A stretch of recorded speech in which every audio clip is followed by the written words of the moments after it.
اکثر ہم دیکھتے ہیں کہ لوگ اس فطری و اصولی ترتیب کو نظر انداز کر کے ایمان و اسلام کی تکمیل کے بغیر تقوی و احسان کی باتیں شروع کر دیتے ہیں، اور اس سے بھی زیادہ افسوسناک یہ ہے کہ بالعموم لوگوں کے ذہنوں میں ایمان و اسلام کا ایک نہایت محدود تصور جاگزیں ہے۔ اسی وجہ سے وہ سمجھتے ہیں کہ محض وضع قطع، لباس، نشست و برخاست، اکل و شرب اور ایسی چند ظاہری چیزوں کو ایک مقررہ نقشے پر ڈھال لینے سے تقوی کی تکمیل ہو جاتی ہے، اور پھر عبادات میں نوافل و اذکار، اوراد و وظائف اور ایسے ہی بعض اعمال اختیار کر لینے سے احسان کا بلند مقام حاصل ہو جاتا ہے۔ حالانکہ بسا اوقات اسی تقوی اور احسان کے ساتھ ساتھ لوگوں کی زندگیوں میں ایسی صریح علامات بھی نظر آتی ہیں جن سے پتہ چلتا ہے کہ ابھی ان کا ایمان ہی سرے سے درست اور پختہ نہیں ہوا۔ یہ غلطیاں جب تک موجود ہیں، کسی طرح یہ امید نہیں کی جا سکتی کہ ہم اسلامی اخلاقیات کے نصاب پورا کرنے میں کبھی کامیاب ہو سکیں گے۔ لہٰذا یہ ضروری ہے کہ ہمیں ایمان، اسلام، تقوی اور احسان کے ان چاروں مراتب کا پورا تصور حاصل ہو، اور اس کے ساتھ ہم ان کی فطری ترتیب کو بھی اچھی طرح سمجھ لیں۔ ایمان، اس سلسلے میں سب سے پہلے ایمان کو لیجئے، جو اسلامی زندگی کی بنیاد ہے۔ ہر شخص جانتا ہے کہ توحید و رسالت کے اقرار کا نام ایمان ہے۔ اگر کوئی شخص اس کا اقرار کرے تو اس سے وہ قانونی شرط پوری ہو جاتی ہے جو دائرہ اسلام میں داخل ہونے کے لیے رکھی گئی ہے، اور وہ اس کا مستحق ہو جاتا ہے کہ اس کے ساتھ مسلمانوں کا سا معاملہ کیا جائے۔ مگر کیا یہی سادہ اقرار جو ایک قانونی ضرورت پوری کرنے کے لیے کافی ہے؟ اس غرض کے لیے بھی کافی ہو سکتا ہے کہ اسلامی زندگی کی ساری سے منزلہ عمارت صرف اسی بنیاد پر قائم ہو سکے؟ لوگ ایسا ہی سمجھتے ہیں، اور اسی لیے جہاں یہ اقرار موجود ہوتا ہے وہاں عملی اسلام اور تقوی اور احسان کی تعمیر شروع کر دی جاتی ہے، جو اکثر ہوائی قلعہ سے زیادہ پائیدار ثابت نہیں ہوتی۔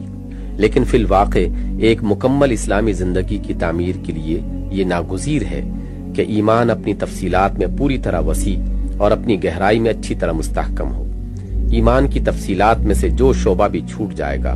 اسلامی زندگی کا وہی شعبہ تعمیر ہونے سے رہ جائے گا، اور اس کی گہرائی میں جہاں بھی کسر رہ جائے گی، اسلامی زندگی کی عمارت اسی مقام پر بودی ثابت ہوگی۔ مثال کے طور پر ایمان باللہ کو دیکھیے، جو دین کی اولین بنیاد ہے۔ آپ دیکھیں گے کہ خدا کا اقرار اپنی سادہ صورت سے گزر کر جب تفصیلات میں پہنچتا ہے تو لوگوں کے ذہن میں اس کی بے شمار صورتیں بن جاتی ہیں۔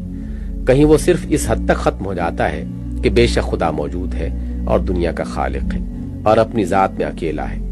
کہیں اس کی انتہائی وسعت بس اتنی ہوتی ہے کہ خدا ہمارا معبود ہے اور ہمیں اس کی پرستش کرنی چاہیے۔ کہیں خدا کی صفات اور اس کے حقوق و اختیارات کا تصور کچھ زیادہ وسیع ہو کر بھی اس سے آگے نہیں بڑھتا کہ عالم الغیب، سمیع و بصیر، سمیع الدعوات، قاضی الحاجات اور پرستش کی تمام جزوی شکلوں کا مستحق ہونے میں خدا کا کوئی شریک نہیں، اور یہ کہ مذہبی معاملات میں آخری سند خدا ہی کی کتاب ہے۔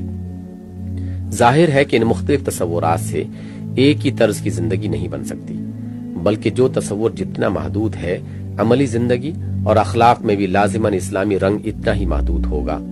حتیٰ کہ جہاں عام مذہبی تصورات کے مطابق ایمان باللہ اپنی انتہائی وسعت پر پہنچ جائے گا، وہاں بھی اسلامی زندگی اس سے آگے نہ بڑھ سکے گی کہ خدا کے باغیوں کی وفاداری اور خدا کی وفاداری ایک ساتھ کی جائے، یعنی نظام کفر یا نظام اسلام کو سمو کر ایک مرکب بنا لیا جائے۔ اسی طرح ایمان باللہ کی گہرائی کا پیمانہ بھی مختلف ہے۔ کوئی خدا پہ اقرار کرنے کے باوجود اپنی کسی معمولی چیز کو بھی خدا پر قربان کرنے کے لیے آمادہ نہیں ہوتا۔ کوئی بعض چیزوں سے خدا کو عزیز تر رکھتا ہے، لیکن بعض چیزیں اسے خدا سے زیادہ عزیز تر ہوتی ہیں۔ کوئی اپنی جان و مال تک خدا پر قربان کر دیتا ہے، مگر اپنے رجحانات نفس اور اپنے نظریات و افکار کی قربانی یا اپنی شہرت کی قربانی اسے گوارا نہیں ہوتی۔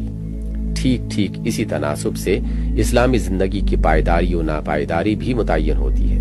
اور انسان کا اسلامی اخلاق ٹھیک اسی مقام پر دغا دی جاتا ہے جہاں اس کے نیچے ایمان کی بنیاد کمزور رہ جاتی ہے۔ ایک مکمل اسلامی زندگی کی عمارت اگر اٹھ سکتی ہے تو صرف اسی اقرار توحید پر اٹھ سکتی ہے جو انسان کی پوری انفرادی و اجتماعی زندگی پر وسیع ہو، جس کے مطابق انسان اپنے آپ کو، اپنی ہر چیز کو خدا کی ملک سمجھے، اس کو اپنا اور تمام دنیا کا ایک ہی جائز مالک، معبود، مطاع اور صاحب امر و نہی تسلیم کرے۔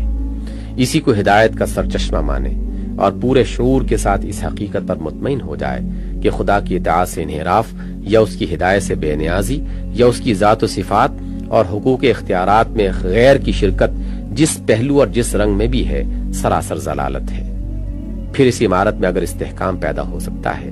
تو صرف اسی وقت کہ جب آدمی پورے شعور اور پورے ارادے کے ساتھ یہ فیصلہ کرے کہ وہ اور اس کا سب کچھ اللہ کا ہے اور اللہ ہی کے لیے ہے، اپنے معیار پسند و ناپسند کو ختم کر کے اللہ کی پسند و ناپسند کی تابع کر دے، اپنی خود سری کو مٹا کر اپنے نظریات و خیالات، خواہشات و جذبات اور انداز فکر کو اس علم کے مطابق ڈھال لے جو خدا نے اپنی کتاب میں دیا ہے، اپنی تمام ان وفاداریوں کو دریا برد کر دے جو خدا کی وفاداری کے تابع نہ ہوں بلکہ اس کے مد مقابل بنی ہوئی ہوں یا بن سکتی ہوں،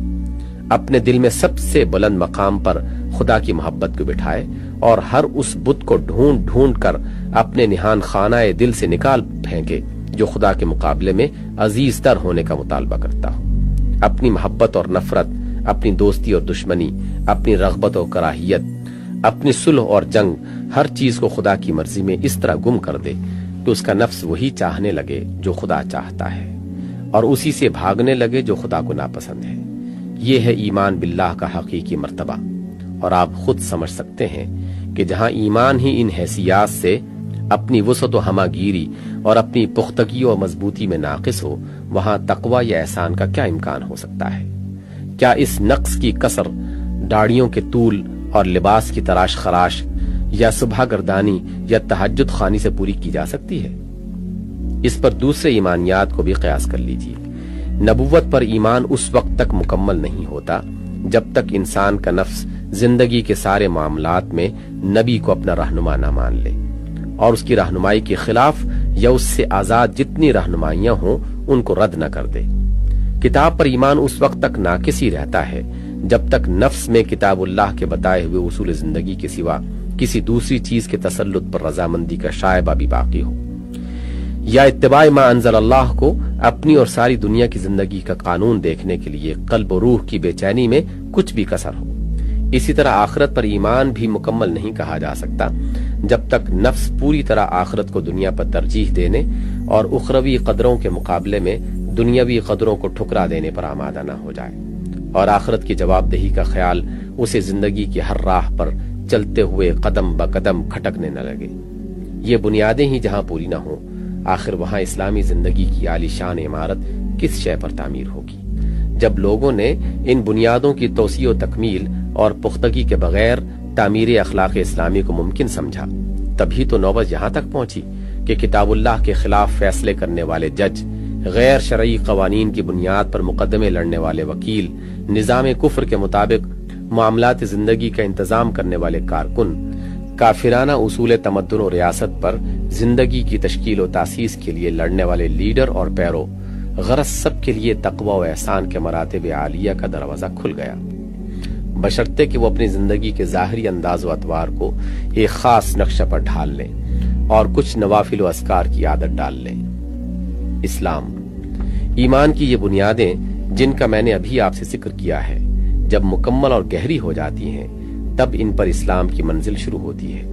اسلام دراصل ایمان کے عملی ظہور کا دوسرا نام ہے۔ ایمان اور اسلام کا باہمی تعلق ویسا ہی ہے جیسے بیج اور درخت کا تعلق ہوتا ہے۔ بیج میں جو کچھ اور جیسا کچھ موجود ہوتا ہے وہی درخت کی شکل میں ظاہر ہوتا ہے، حتیٰ کہ درخت کا امتحان کر کے بآسانی یہ معلوم کیا جا سکتا ہے کہ بیج میں کیا تھا اور کیا نہ تھا۔ آپ نہ یہ تصور کر سکتے ہیں کہ بیج موجود نہ ہو اور درخت پیدا ہو جائے، اور نہ ہی یہ تصور کر سکتے ہیں کہ صحیح سالم بیج زرخیز زمین میں موجود ہو پھر بھی درخت پیدا نہ ہو۔ ایسا ہی معاملہ ایمان اور اسلام کا ہے۔ جہاں ایمان موجود ہوگا لازماً اس کا ظہور آدمی کی عملی زندگی میں، اخلاق میں، برتاؤ میں، تعلقات میں، کٹنے اور جڑنے میں،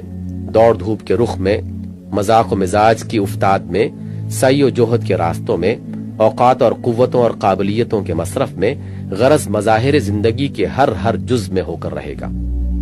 ان میں سے جس پہلو میں بھی اسلام کے بجائے غیر اسلام ظاہر ہو رہا ہو، یقین کر لیجئے کہ اس پہلو میں ایمان موجود نہیں ہے، یا ہے تو بالکل بودا اور بے جان ہے۔ اور اگر عملی زندگی ساری کی ساری ہی غیر مسلمانہ شان سے بسر ہو رہی ہے تو جان لیجئے کہ دل ایمان سے خالی ہے، یا زمین اتنی منجر ہے کہ ایمان کا بیج برگ و بار نہیں لا رہا۔ بہرحال میں نے جہاں تک قرآن و حدیث کو سمجھا ہے، یہ کسی طرح ممکن نہیں ہے کہ دل میں ایمان ہو اور عمل میں اسلام نہ ہو۔ اس موقع پر ایک صاحب نے اٹھ کر پوچھا کہ ایمان اور عمل کو آپ ایک ہی چیز سمجھتے ہیں یا ان دونوں میں کچھ فرق ہے؟ اس کے جواب میں کہا گیا، آپ تھوڑی دیر کے لیے اپنے ذہن سے ان بحثوں کو نکال دیں جو فقہا اور متکلمین نے اس مسئلے میں کی ہیں، اور قرآن سے اس معاملے کو سمجھنے کی کوشش کریں۔ قرآن سے صاف معلوم ہوتا ہے کہ اعتقادی ایمان اور عملی اسلام لازم و ملزوم ہے۔ اللہ تعالیٰ جگہ جگہ ایمان اور عمل صالح کا ساتھ ساتھ ذکر کرتا ہے، اور تمام اچھے وعدے جو اس نے اپنے بندوں سے کیے ہیں انہی لوگوں سے متعلق ہیں جو اعتقاداً مومن اور عملاً مسلم ہوں۔ پھر آپ دیکھیں گے کہ اللہ تعالیٰ نے جہاں جہاں منافقین کو پکڑا ہے وہاں ان کے عمل ہی کی خرابیوں سے ان کے ایمان کے نقص پر دلیل قائم کی ہے، اور عملی اسلام ہی کو حقیقی ایمان کی علامت ٹھہرایا ہے۔ اس میں کوئی شک نہیں کہ قانونی لحاظ سے کسی شخص کو کافر ٹھہرانے اور امت سے اس کا رشتہ کاٹ دینے کا معاملہ دوسرا ہے، اور اس میں انتہائی احتیاط ملحوظ رکھنی چاہیے۔ مگر میں یہاں اس ایمان و اسلام کا ذکر نہیں کر رہا ہوں جس پر دنیا میں فقہی احکام مرتب ہوتے ہیں، بلکہ یہاں ذکر اس ایمان و اسلام کا ہے جو خدا کے ہاں معتبر ہے اور جس پر اخروی نتائج مترتب ہونے والے ہیں۔ قانونی نقطہ نظر کو چھوڑ کر حقیقت نفس الامری کے لحاظ سے اگر آپ دیکھیں گے تو یقیناً یہی پائیں گے کہ جہاں عملاً خدا کے آگے سپر اندازی اور سپردگی و حوالگی میں کمی ہے، جہاں نفس کی پسند خدا کی پسند سے مختلف ہے، جہاں خدا کی وفاداری کے ساتھ غیر کی وفاداری نبھ رہی ہے، جہاں خدا کا دین قائم کرنے کی سعی کے بجائے دوسرے مشاغل میں انہماک ہے، جہاں کوششیں اور محنتیں راہ خدا کے بجائے دوسری راہوں میں صرف ہو رہی ہیں، وہاں ضرور ایمان میں نقص ہے، اور ظاہر ہے کہ ناقص ایمان پر تقوی اور احسان کی تعمیر نہیں ہو سکتی، خواہ ظاہر کے اعتبار سے متقیوں کی سی وضع بنانے اور محسنین کے سے بعض اعمال کی نقل اتارنے کی کتنی ہی کوشش کی جائے۔ ظاہر فریب شکلیں اگر حقیقت کی روح سے خالی ہوں تو ان کی مثال بالکل ایسی ہی ہے جیسی ایک نہایت خوبصورت آدمی کی لاش بہترین وضع و حیت میں موجود ہو مگر اس میں جان نہ ہو۔ اس خوبصورت لاش کی ظاہری شان سے دھوکہ کھا کر اگر آپ اس سے کچھ توقعات وابستہ کر لیں گے تو واقعات کی دنیا اپنے پہلے ہی امتحان میں اس کا ناکارہ ہونا ثابت کر دے گی، اور تجربے سے آپ کو معلوم ہو جائے گا کہ ایک بدصورت مگر زندہ انسان ایک خوبصورت مگر بے روح لاش سے بہتر اور زیادہ اچھا ہے۔ ظاہری فریبیوں سے آپ اپنے نفس کو تو ضرور دھوکہ دے سکتے ہیں مگر عالم واقعہ پر کچھ بھی اثر نہیں ڈال سکتے، اور نہ خدا کی میزان ہی میں کوئی وزن حاصل کر سکتے ہیں۔ بس اگر آپ کو ظاہری نہیں بلکہ وہ حقیقی تقوی اور احسان مطلوب ہو جو دنیا میں دین کا بول بالا کرنے اور آخرت میں خیر کا پلڑا جھکانے کے لیے درکار ہے، تو میری اس بات کو اچھی طرح ذہن نشین کر لیجئے کہ اوپر کی یہ دونوں منزلیں کبھی نہیں اٹھ سکتی جب تک کہ ایمان کی بنیاد مضبوط نہ ہو جائے، اور اس کی مضبوطی کا ثبوت عملی اسلام یعنی بالفعل اطاعت و فرما برداری سے نہ مل جائے۔